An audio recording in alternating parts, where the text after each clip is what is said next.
Thank you very much to the Honorable Kathleen Wynne, former Premier of Ontario, for coming on to the 905er today. Thank you very much, Ms. Wynne, for taking the time for your busy schedule to come on. The pleasure. Happy to be here. As I said when I extended the invitation to you, the rumors surrounding Ontario politics is we may or may not be going for a provincial election. That is not necessarily what this is about. What this is about is we've seen the Ontario Progressive Conservative Party's government coming out with a lot of big spending announcements and a lot of big programs that, in my opinion, seem to echo a lot of what your Ontario Liberal government had in place prior to your defeat in 2015. That, in fact, Doug Ford campaigned on as being detrimental to the well-being of the province and the provincial economy, yet is now bringing them back into place. And I thought, well, let's reach out to Kathleen Wynne and see what is your take on this. We're seeing a commitment to build more windmills and solar farms in the province. He has announced he's instructed Metrolynx to look at, quote, Go Transit 2.0. And Stephen Lecce, the Minister of Energy, has recently come in with tax credits or tax refunds for green energy retrofits to Ontarian homes. All of these things were elements of your government prior to your defeat in 2015. And I want your take on what we're seeing the current government doing. Well, in 2018, when we lost government, we were in Ontario in a pretty good position economically. We had one of the lowest unemployment rates in the OECD. We had investment coming into the province. We had climbed out of the hole that we'd been in after the 2008-2009 economic downturn. And, we had actually balanced the budget, although, we will never in history books ever get credit for that, but we actually had balanced the budget. And I made a decision at that point that we would then invest in some of the programs that I knew were necessary, things like childcare, and we would continue the free tuition program, for example, just as two.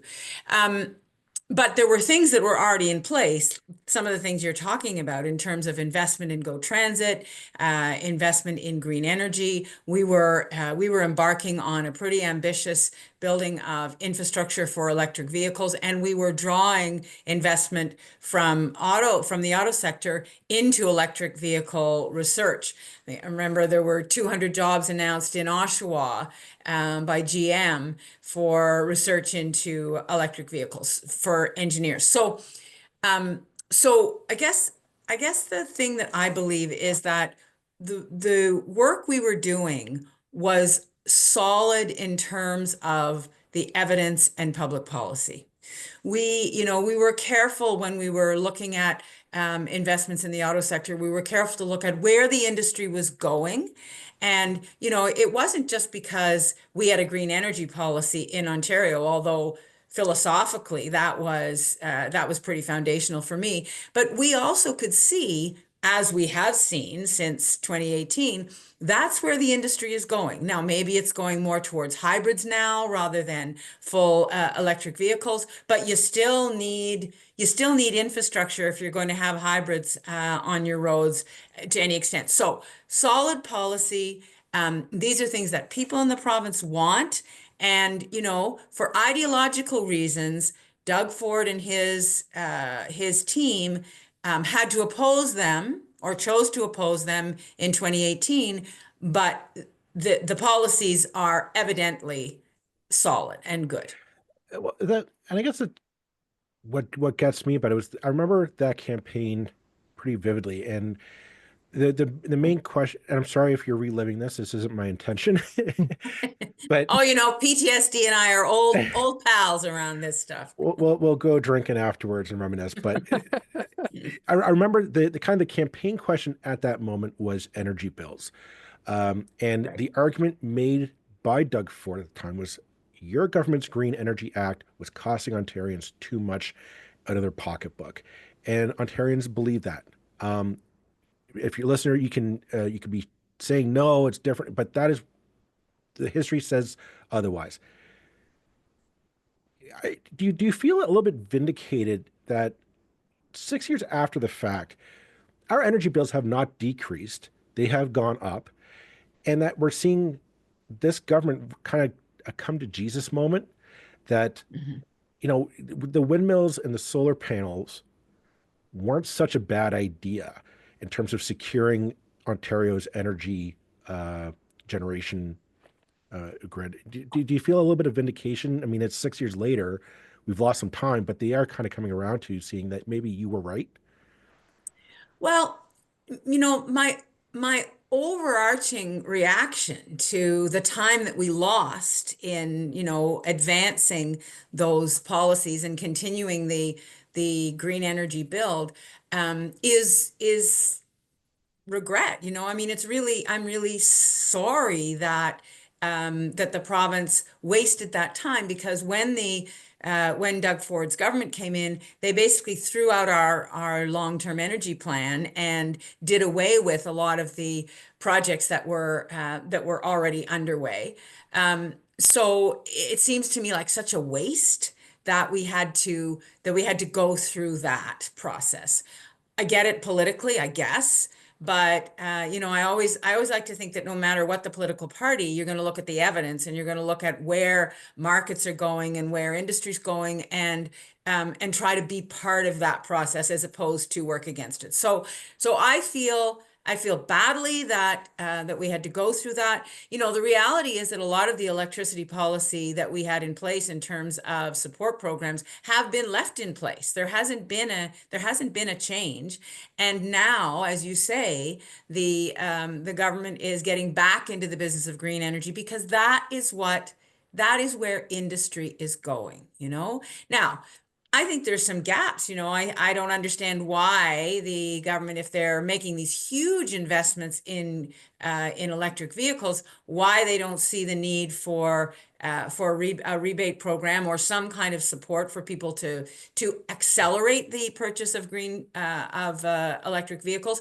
I think it's great, the rebates for home retrofits, because it's buildings and cars that are still the biggest problem in the province. We took care of the coal-fired plants, but buildings and vehicles are the biggest problem. So I think there's still some gaps, but yeah, I don't think gloating actually helps at all. I think that we need to support the policies that are good, and to the degree that they were policies that we had in place, well, you know, you're welcome for the idea. Like that's And I guess another sort of big part of your policy then back then, which is not being brought back, was cap and trade as a Mm. way of implementing carbon pricing. And obviously, carbon pricing is very much at the forefront of everybody's thoughts right now, more federally than provincially.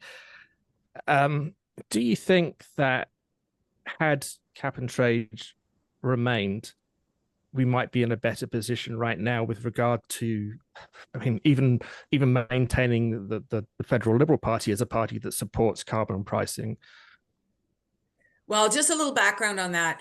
I'll be honest. When I became the premier in 2013, and we moved to implement cap and trade and link our markets with Quebec um, and California over the following couple of years, I was always an advocate of cap and trade for the country. I wish that in 2015, instead of implementing a carbon tax, we had, as a country, adopted a cap and trade system.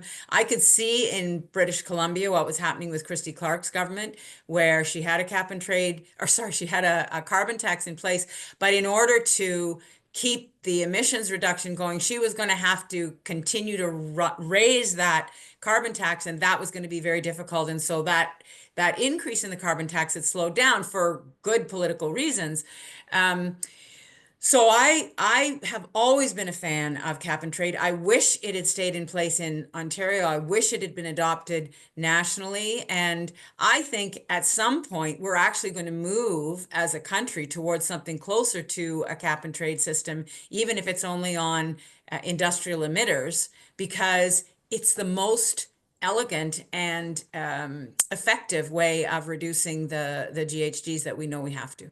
And my if I correct me if I'm wrong, but I seem to remember when that system was getting up and running, because that was going to be a market between California, Ontario, and Quebec that was Correct. being formed. Uh, and between those three marketplaces, it wasn't just so much like a price on carbon, but you're starting to see emerging financial markets or financial firms that were going to specialize in the sale and acquisition of these carbon credits, and that would allow you and I as private citizens maybe to invest money in, and you could see pension plans and RRSP plans being able to benefit from this the effort to reduce our carbon emissions. Yeah, so it was an aspect of a building block of the green economy, that would allow those kinds of innovations in the financial markets, but also technological innovations, because the industries were going to be looking for ways to continue to reduce their GHGs, so that their emissions, so that they would be in a better position financially, so that they would actually be benefiting from this. It was very telling to me that, for example, the cement industry in Ontario was very much on side with us, because they saw the potential. I mean, they're big emitters, but they saw the potential going forward of being ahead of the curve in terms of getting their technology in place. So it was really it was really a rupture in that progress that happened in 2018. And now, we're not picking up the pieces from that quite yet. And I think right now, because of what's going on federally, we're actually in a more confused moment around emissions reduction. Absolutely. I'm not going to really wade much more into that because I don't have the expertise, and Lord knows I don't feel like picking a fight with anyone over it at the moment. Uh, but bring it back, have I guess I'm puzzled as to why the puzzled. My question to you is, if these things had continued going forward in 2018, if the retrofitting program wasn't canceled, uh, all the stuff that we had in place, what was your government's vision for like the next term or like the next decade of Ontario? Because I feel like we've lost 6 years. We're now just starting kind of catching up to where we were in 2018. I'm kind of curious to know like what might have been, everything being equal. What was your hope would be the next step in your rollout of this program? That's a great question. My vision was that we would be leaders in the country and therefore in the world in terms of developing green technology, that we would be benefiting from the cap and trade program in the sense that there was a green fund that we had established provincially, where revenue from that cap and trade system would allow us to invest in infrastructure. We had, for example, a business case developed for high-speed rail between first Toronto and Kitchener-Waterloo, and then Kitchener-Waterloo to Windsor. So, I was really hoping that we were going to be able to move forward on some of the projects that had been talked about for decades. I mean, full day two-way go on our whole network. That was something that we were heading for and we were building towards. So I was really hoping that we'd be able to make those investments while at the same time being able to support the social programs, because we had a growing economy. We had businesses coming to the province, so we'd be able to support some of the programs that I think would continue to keep us at the forefront of that innovation economy. So, for example, when we talk about the economy, we don't always talk about education, but having a strong post-secondary education system, which, allowed the best and the brightest to succeed. And that was what our free tuition program was about for kids from low-income families. Having a childcare program in place, which would have been a few years before the federal government got their program in place, to allow women to get into and stay in the economy. Those were parallel tracks for me, having that infrastructure fund, having the green economy and innovation, but at the same time having partnered or having parallel social programs that would allow us to continue to lead. That was my vision of the economy and my vision of where Ontario could be in, another decade.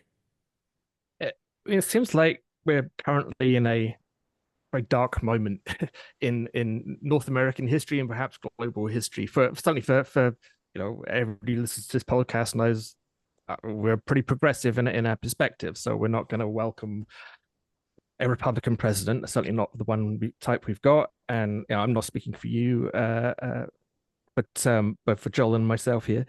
But I suspect I know how you feel. But I think you do. But it's such a dark moment, and it seems that this moment in time has kind of totally derailed any kind of ambition of progressive progress, of even incremental advantages, or like seriously tackling climate change, or how do we start to turn this tanker around? It seems that no one is able. Even when you put up a candidate who seems incredibly obviously more gifted and articulate in the recent American election, still we get the result that we did, and it seems that that's what people actually kind of want. And Canada's different from the US, we know that, but this does seem to be an appetite for a similar kind of politics if we're going by the polls in Canada too. How do we start to turn this around? Clearly, whatever we used to do doesn't seem to be working, but does a move of the progressive parties to the right give the solution? Or, well, I mean, I'll put my cards on the table. I don't think it does. I think moving to the right and pretending to be conservative light is the wrong way to go. But that seems to be very much kind of what we're hearing. Well, I feel that I'm hearing from the provincial Liberals, and well, we'll see with the federal Liberals, I guess. Yeah, I mean, so I think the first thing that I have to do when I get up in the morning these days is I have to give myself a little pep talk in terms of not throwing up my hands and saying that, this is dark, it's going to stay dark, and I'm going to go dark with it.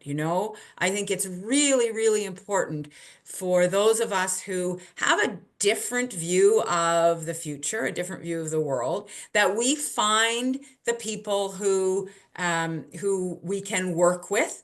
I think industry has pulled us towards some of the greener solutions that you guys are talking about, that prompted this conversation. I think that young people, I teach a couple of public policy courses at U of T, and one is with first-year kids and one is with fourth-year kids.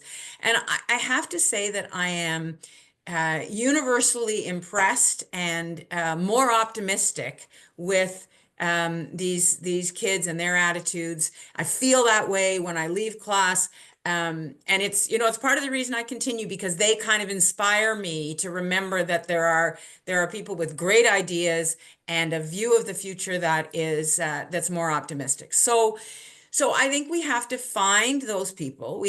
And those of us who have been in political office, or who are have been or are now in communities, opinion leaders, it's really important that we continue to speak up, that we not withdraw our voices from the public square, because people who are feeling discouraged don't need more of that from talking heads. They need to hear what the possibilities are, what the solutions are. And I think that making sure that at the local level, in our communities, we continue to push for the things that are right. So we have a mayor in Toronto, just as an example. We have a mayor in Toronto who is putting forward a vision of the city where, yeah, the city government does support libraries and does support child nutrition programs and does support the building of infrastructure. I mean, those are positive things. And the more that we as the citizens buy into those, the more compelling it is for provincial and federal governments. So I don't, there's no magic solution to this, except that we have to speak up, we have to work with people in our communities, and we have to be ready. I talk about this in the policy courses that I'm part of.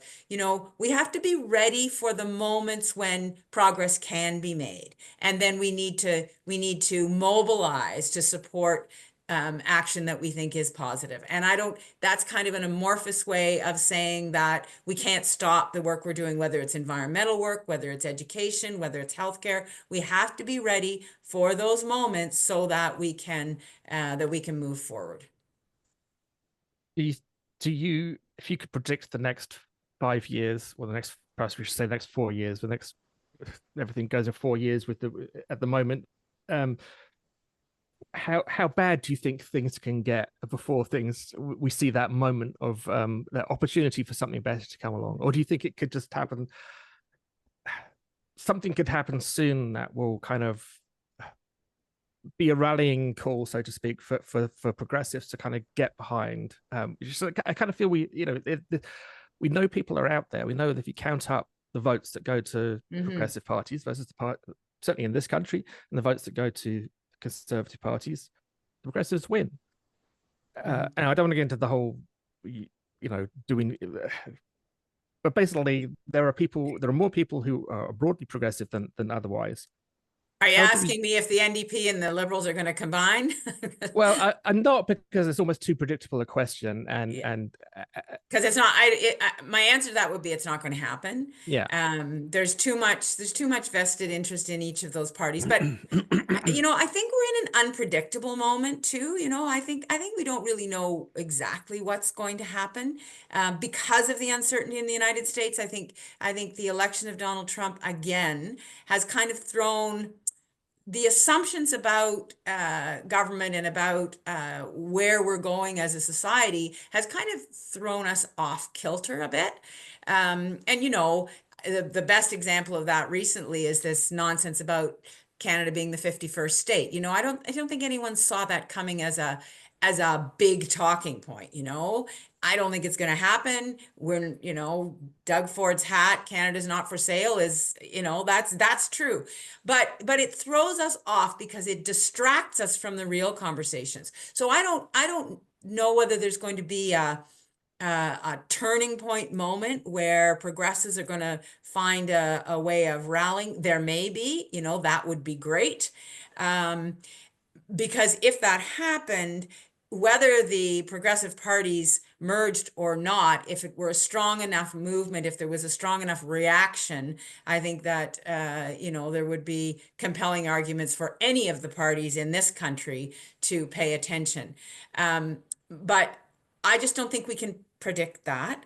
And again, I go back to, we need to continue to work on the projects that are of importance. I had the experience just a few days ago of chairing a meeting of a group of people in downtown Toronto who are very concerned about the Ford government's closure of supervised consumption sites. And, the reality that this is a totally this is a flawed policy in terms of any of the evidence, and people will die because of it.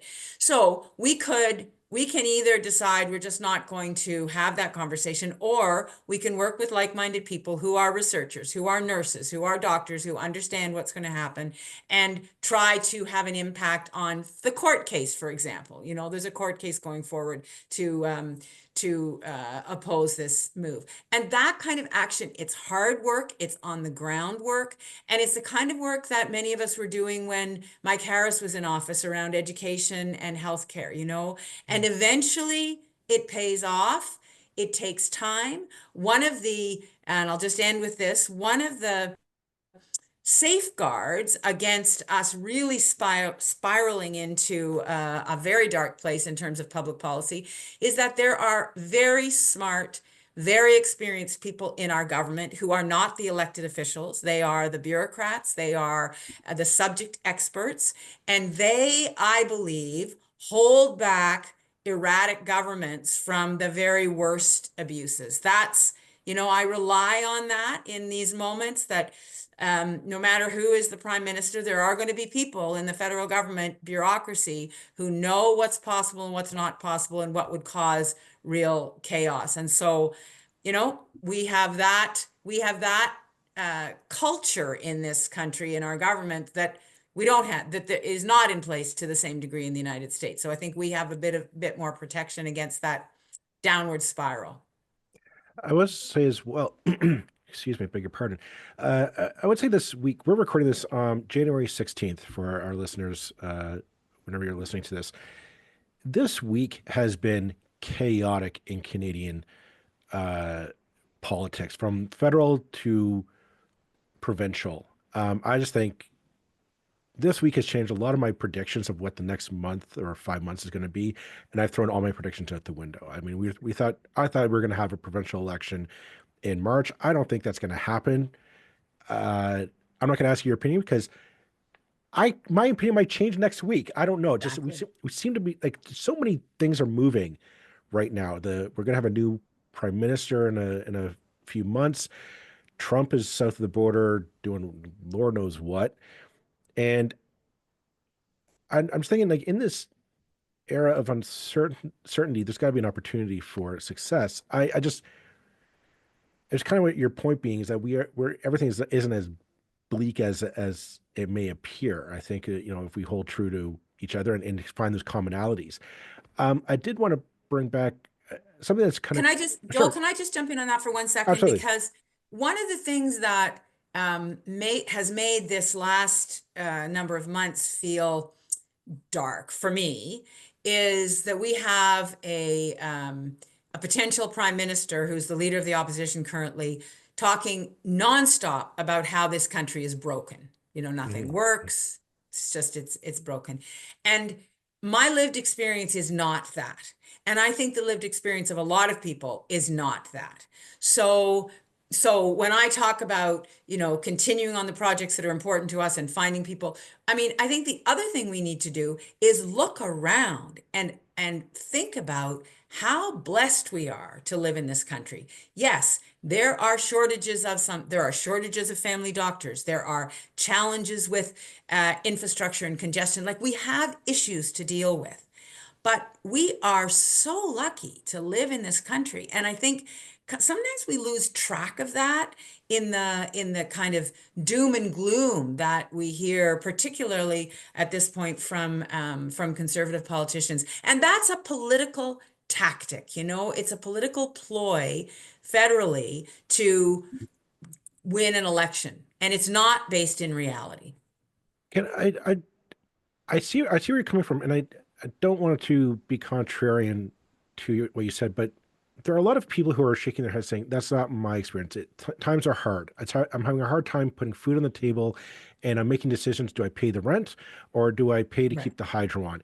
And I'm not picking a fight, but it's something that I in the federal sorry, not federal, the U.S. election made me look at a lot of things as a progressive. And I Mhm. feel progressives, federally, provincially, municipally, all across the board, we kind of took our eyes off those economic issues. The fact that for a lot of people, it comes down to, am I okay in life? And am Right. I not living paycheck to paycheck? Do I have some security? Do I have choices that I can provide for my family? I'm going to be okay? And I think people on the whole feel worried about that. It's easier for a Pierre Poilievre to come in and say, no, it's the woke, and that's what's causing all the problems. And it's a scapegoat for real economic issues. I think progressives have taken their eyes off the ball over the last 10 years or so. And I just want your Well, insight on that. And yeah, I mean,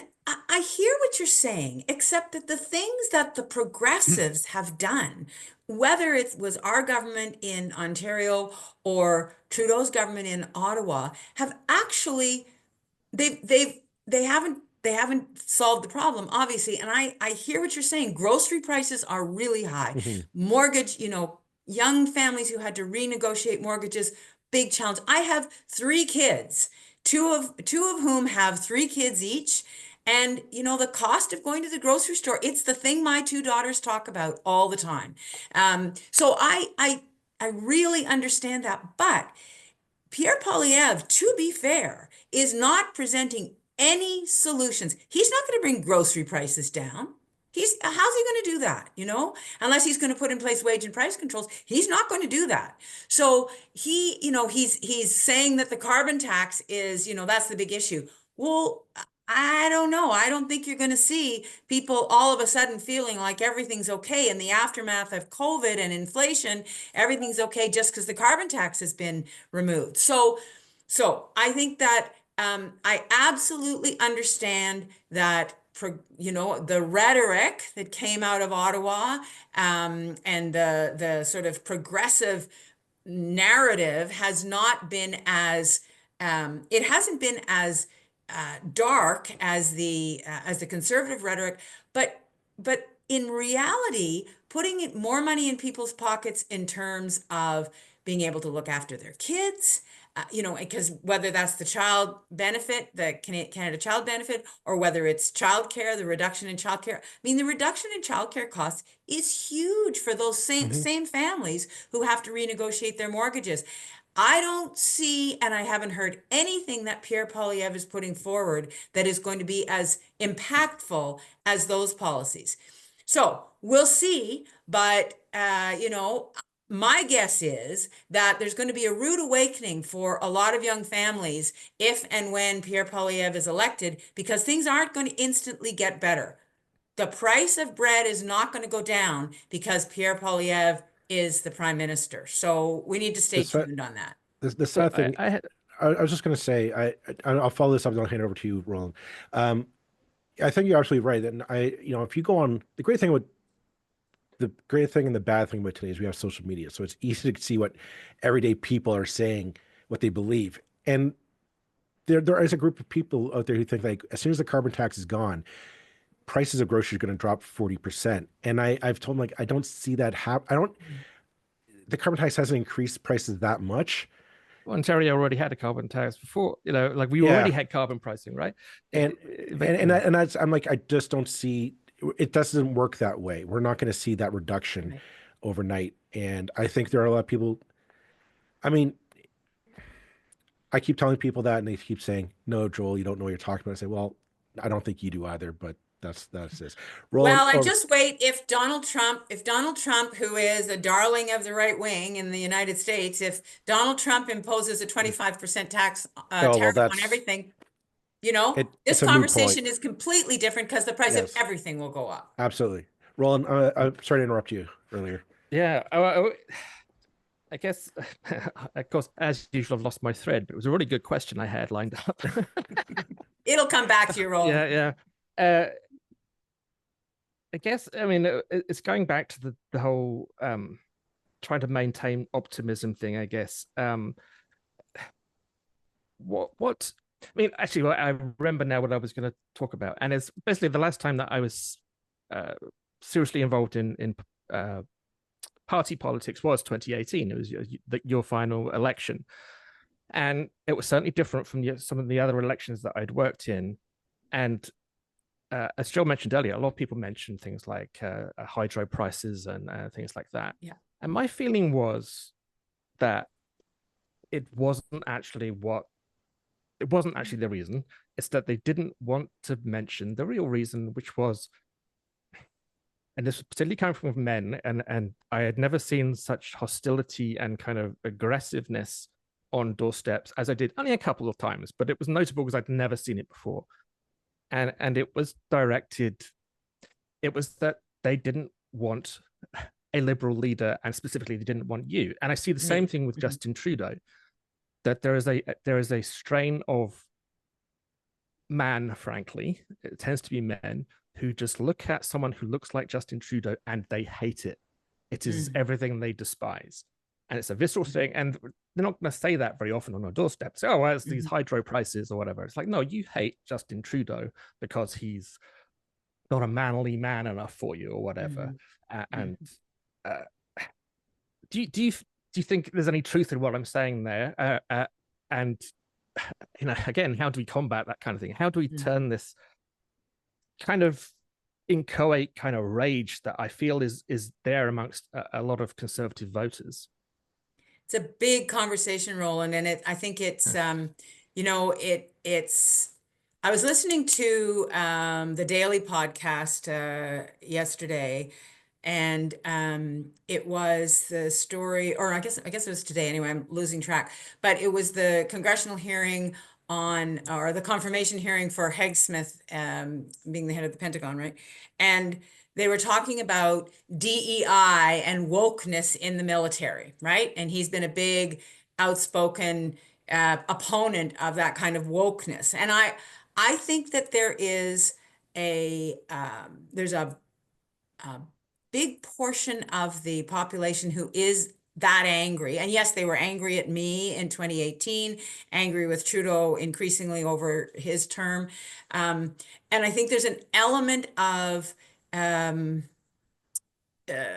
population who see policies that promote equity in our society and actually level the playing field for everybody, as taking something away from them. So if women and LGBTQ people and trans kids, or whoever we're talking about, people of color, are going to get more in terms of opportunity, then they're going to get less. I think there's an element of that. I don't know. I'm not a sociologist, but it certainly seems to me that when you listen to some of the politicians who are being successful right now, they're using the progress that we've made over the last 50 years in terms of human rights as a weapon against politicians and people who continue to support those programs. So we never found, for example, Roland, to your point about it wasn't said explicitly, we never found in our polling numbers that people would say, I'm not going to vote for Kathleen Wynne because she's a woman. I'm not going to vote for her because she's a lesbian. But in the polling, what we found was, I just don't like her.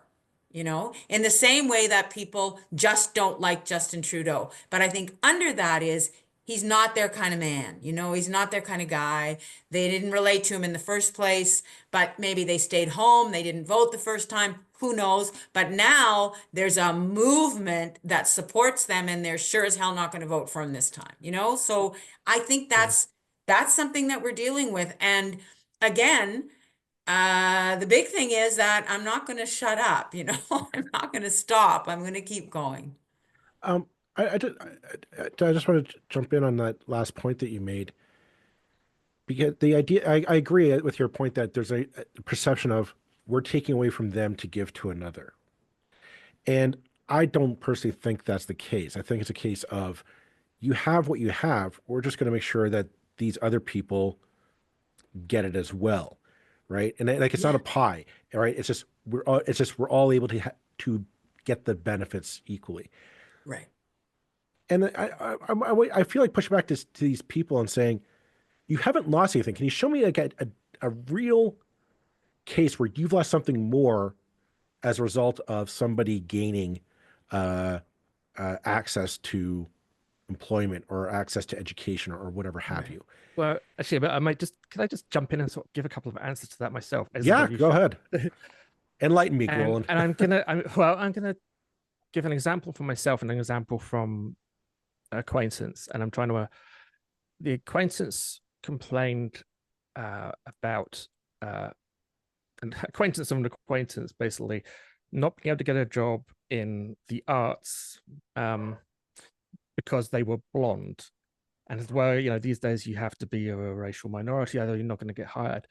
And it was like, but that was exactly for the last 100 years, 200 years, 300 years, 500 years, the thing that did get you hired ahead of so many other people. Yeah. Can you not see that all you're describing is fairness where previously there was none? And in my own example, I could be bent out of shape that I might have a political career now, but for the fact that a woman ran against me who beat me, who a decade earlier or 15 years earlier would not have run.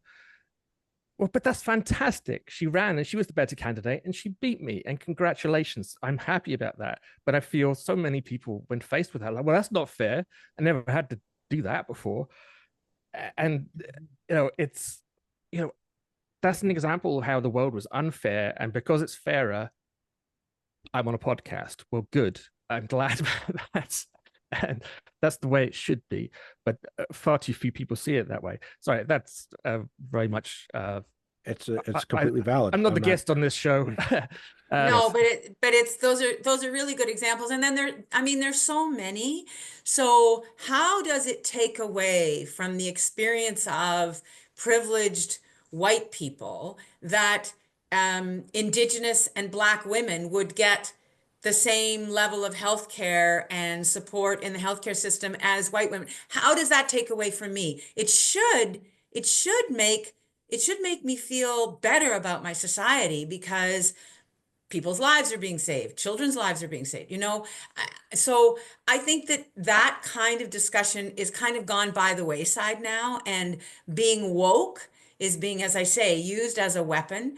And I think it's going to be a challenging period while we try to step away from that language and just demonstrate exactly what we're talking about, because that language is being used to stand in for a whole lot of things. It's not being parsed, it's not being understood well. And when I talk about the trajectory of my life, I was born in 1953. And so when people talk about how good things were and everything was better, I can say I was there. Things were not great. If we talk about back to basics in any sector, it was not as good. It wasn't as good for kids with learning disabilities. It wasn't as good for kids of color. The world was not as fair. It's not totally fair now, but it sure as hell wasn't fair in those days. So we're going to have to really pull apart what that language means and who's going to lose out and why that's bad for all of us. I find that the language is a barrier to having this conversation because maybe I like to think of myself as an optimist. I want to believe that people are inherently good and that we want our neighbor to do well. We want us to do well. We want Ontario, Canada, our communities to be the best that they can be. And it's hard to, and we were faced with something that we don't understand. We had you on previously to discuss the rights of trans kids in our education system. And I think this is a perfect example of this debate that we're having. I don't understand it. I am a white heterosexual man. I do not necessarily understand. I don't comprehend it. I'll be truthfully honest. But it doesn't scare me. It's not scared, and I'm willing to learn. I'm willing to put in the effort to hear those stories and open my mind and say, okay, I'm never going to experience that. I'm never going to going through it. I'm never going to have to stay up late at night worrying about that. But that doesn't excuse my humanity to say to somebody who's going through it, say, I don't get it, but I'll sit and listen to your story. And that's as far as I can go. And I find that sometimes that's a fear some people are willing to take because I don't want to hurt you. I don't understand it. It scares me. If I put myself out there, I'm worried that I get hurt or I say the wrong thing and it shuts everything down. And then I can just retreat into my bubble where everything makes sense. I get this. It's hard to reach out and say, explain your story to me, Kathleen. I don't understand your story. Explain it to me. And maybe sometimes we don't, it's just, we have to keep doing that to get through that common humanity. And I guess that's kind of what I mean, Joel, in terms of needing to pull apart what we mean by the language that we use. And the only way to do that is for there to be more stories. I think that when I look at, when I came out in the early 90s. I was a 37-year-old woman. I'd lived with heterosexual privilege my whole life. And I started to see what it was like to be on the other side of that fence. it was clear to me that I needed to have a conversation with people. I need people to understand where I was coming from. My own parents, I needed to explain to them, what was going on. And so I think over the last 25 years, there's been a lot of that storytelling on the part of LGBTQ people, but not enough in terms of trans kids, perhaps. But those stories are what make the issue human. If the issue's not human, if you've never met someone, who is a lesbian, or you think you've never met someone who's lesbian or who's gay or who's trans, then you need to understand that this is not a new phenomenon, and you need to understand from that person's perspective what's going on. But we're not there yet. My fear right now is that storytelling may shut down. I think artists will help us. I think those stories will continue to be told in the arts, but we need to guard against what's going on, for example, in our school system. I mean, I'm going to be delegating to a school board in 2025 that is still having the argument about whether to ever fly the pride flag at their board office. That's a conversation that was finished a number of years ago, but we're still having it in some pockets of our society. So we have to keep doing the work, telling the stories, engaging with people who do not agree with us, so that we can become human to them and to each other. And I would also add a caveat to that. As much as I agree with your statements on the LGBTQ community and inclusion, I would also ask our listeners to, it's not just this topic that I'm referencing. I'm also thinking right now in our current situation, we have homeless people dealing with mental illness, dealing with addictions on our streets that too often, like we've talked about this on the podcast, our worry is that they become the other as well. And the idea that they're lazy, they need to get a job, these tired tropes, whereas they are humans. Nobody chooses to live like that. And there are reasons why. And I think as progressives, we need to be open to telling those stories, and we need to be open to hearing those stories. And sometimes it's best just to shut up and listen. Well, and I think that I think you're including in that people who are ill because of addiction, Absolutely. Like I think it's a Yeah. mired, like there Yeah. are one thing Roll and I have said on this podcast, everything is connected. We we have people, like there are people who are trans who are on the streets because they've been kicked out of a home, or they're dealing with addictions issues because it nothing is, there's no silos anymore, I believe. And we need to be able Right. to identify those connections, that, and I think it's that humanity that connects us. And in our society, it does come down to how do you empower people economically to be able to make decisions best for their life that doesn't harm other people. And I think that's kind of a small equation that I think most progressives.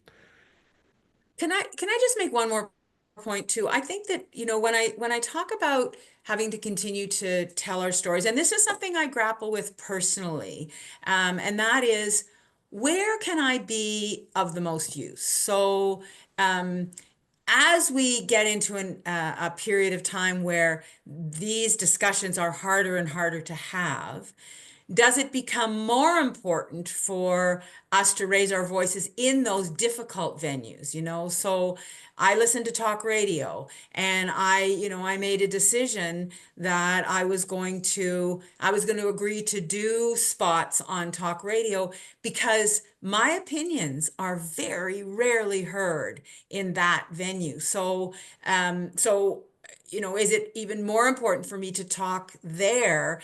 And I do find that people will say to me, I heard you, and I'm really glad your voice is there. So, and that comes right down to when you're at a particular kitchen table or dining room table with a group of people who disagree with you, um, do you speak up or do you not? And Mhm. you have to weigh that. You have to weigh your own personal safety and so on. But as it gets harder to have these conversations, it actually becomes more important for us to speak up.